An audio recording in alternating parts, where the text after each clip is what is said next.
am Andrew Ryan, and I'm here to ask you a question. Is a man not entitled to the sweat of his brow? No, says the man in Washington, it belongs to the poor. No, says the man in the Vatican, it belongs to God. No, says the man in Moscow, it belongs to everyone.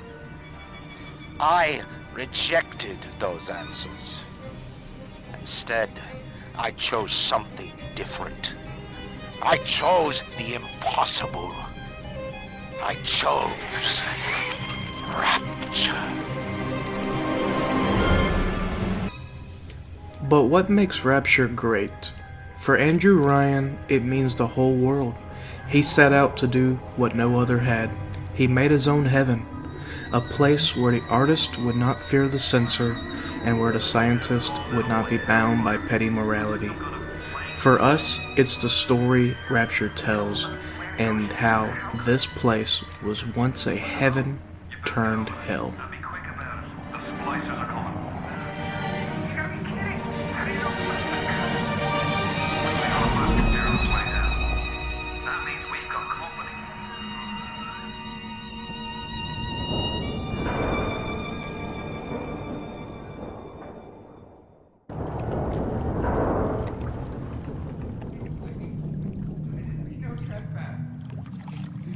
Don't hurt me!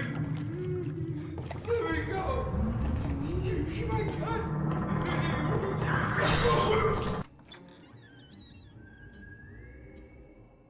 But before there was a place, there was a dream.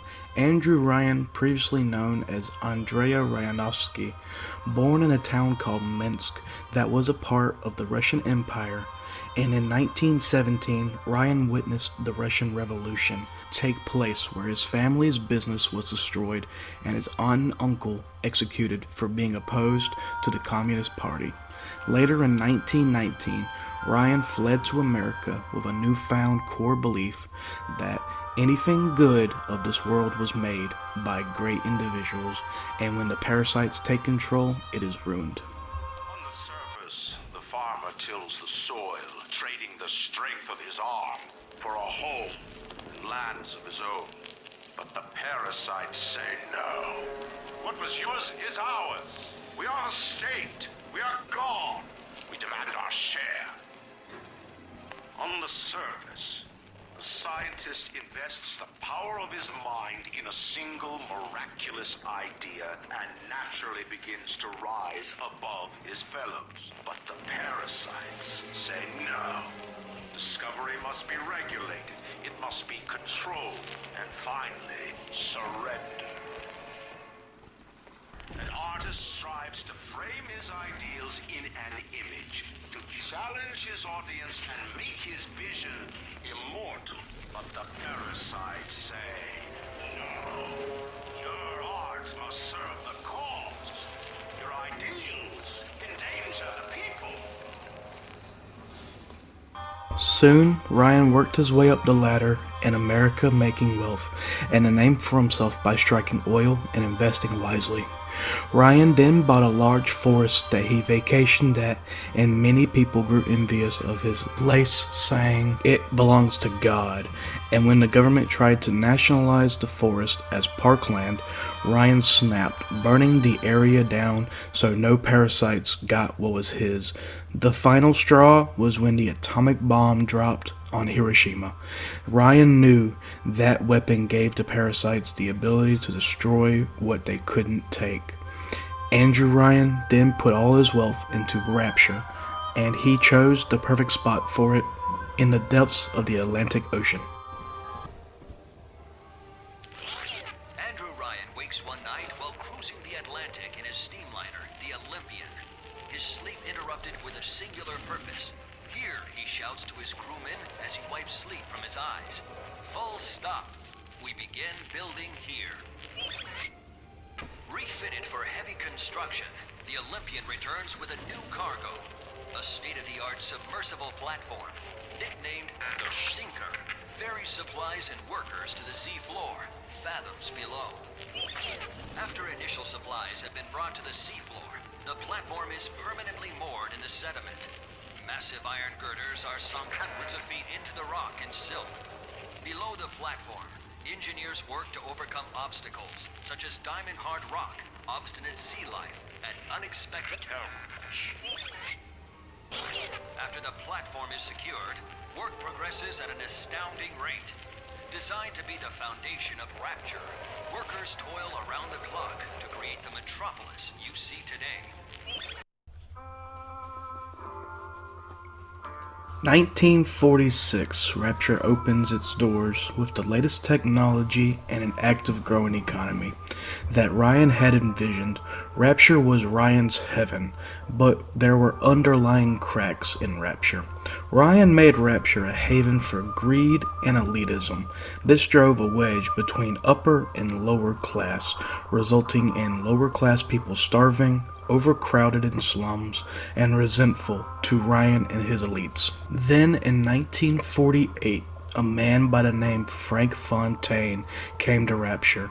Setting himself up nicely, he made money by creating a smuggling ring disguised as Fontaine Fisheries in Neptune's bounty, bringing high-demand things into Rapture. Thereafter, with a miraculous discovery on Port Neptune, a geneticist by the name Bridget Tenenbaum saw the effects of a dock worker's hand that was once injured be healed by a bite from a sea slug. This discovery led to Adam. This little sea slug has come along and glued together all the crazy ideas I've had since the war. It doesn't just heal damaged cells, it resurrects them. I can bend the double helix. Black can be reborn white, tall, short, weak, strong. But the slugs alone are not enough. I'll need money. And one other thing. Adam, the substance found in the sea slugs, could alter a user's genes, changing the limits of the human body to how far the imagination can go. From the phony ethics that held us back. Change your look, change your sex, change your race. It's yours to change. Nobody else's. After the discovery of Adam, Tenenbaum then sought financial aid to do more research. Fontaine agreed and made Fontaine Futuristics, hiring Tenenbaum and a Mr. Yi Su Chong, who would later make plasmids and gene tonics to go along with Adam. But Adam came with a few problems, one of which is the addiction that came. People were starting to get addicted, and the sea slugs were not enough to satisfy the growing market. So Tenenbaum, while doing research, discovered a way to produce more Adam. That way was to embed the slug into a host's stomach, and little girls were the only viable option. With this, Tenenbaum went to Fontaine, and he set up a front to get what they needed, and the Little Sisters Orphanage was made. Fontaine also took the approach of Sophia Lamb and started Fontaine's Home for the Poor, which was made to help the people that didn't benefit from the free market of Rapture, but like all his other businesses, was just another front for Fontaine to use for lifting his status and image, as well as using the people as test subjects. Now, Andrew Ryan first saw Fontaine as proof of his belief, and was the reason why Ryan made Rapture. Ryan was even brought to the attention of Adam and its negative side effects, and he pushed it aside, saying to offer a better product. He soon came to realize the threat of Fontaine only when he seen how well he cornered the market on Adam. In addition to finding out of a smuggling ring that could jeopardize Rapture, Ryan felt the great chain pulling away from him, and so Ryan had to make sure he would keep his heaven secure by his effort to give the great chain a tug, and tug Ryan did. He appointed Sullivan, his chief of security, to investigate Fontaine, trying to connect him to the smuggling ring. Sullivan, unsuccessful, tortured a man named Timmy H., for the information to no avail, as Fontaine's men were more afraid of him than Ryan. This led to Ryan making law that anyone caught smuggling be hung for their crime, and the protests began to ensue. The death penalty and Rapture.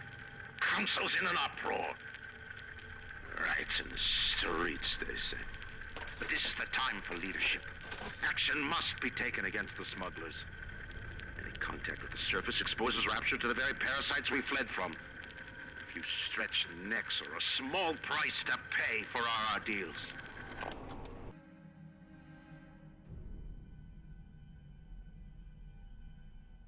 But while Ryan was trying to keep control of Rapture, Fontaine was setting himself up. You see, Fontaine was winning the hearts and minds of the people. He was also using them to create a splicer army. By using Fontaine's Home for the Poor, Fontaine was experimenting with a new style of combat plasmids that would be used in the upcoming fight. 1958 is when things changed as Ryan's security attempted to raid and arrest Fontaine in a smuggling den, leading to a shootout and the apparent death of Frank Fontaine.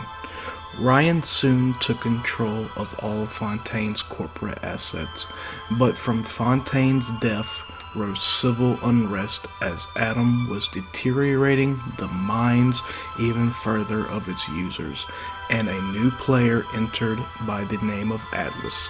On New Year's Eve, Atlas sparked off the war with an attack on the Kashmir restaurant. After the attack, citizens started using plasmids for personal safety and causing a huge spike in people using Adam, causing the mental degradation of everyone in Rapture.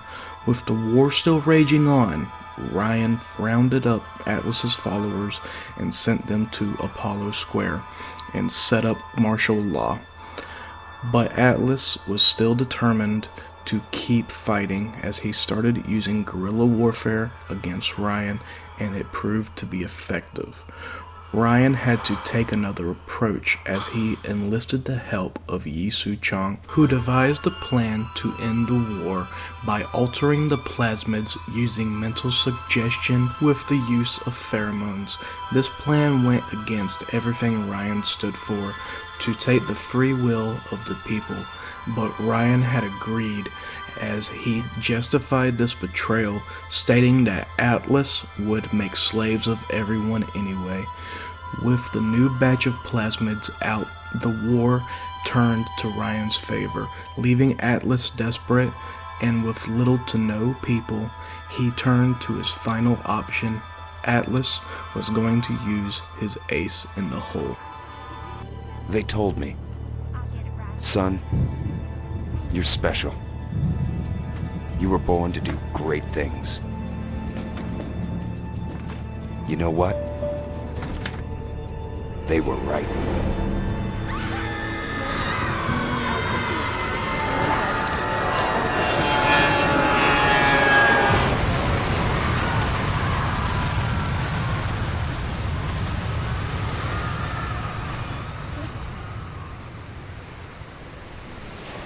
So there you have it, the story of how Rapture, Ryan's marvelous heaven, turned into his own hell. And if you have made it this far into the video, I just want to say thank you. But would you kindly leave a comment if you have anything to say, like the video if you enjoyed it, and please subscribe.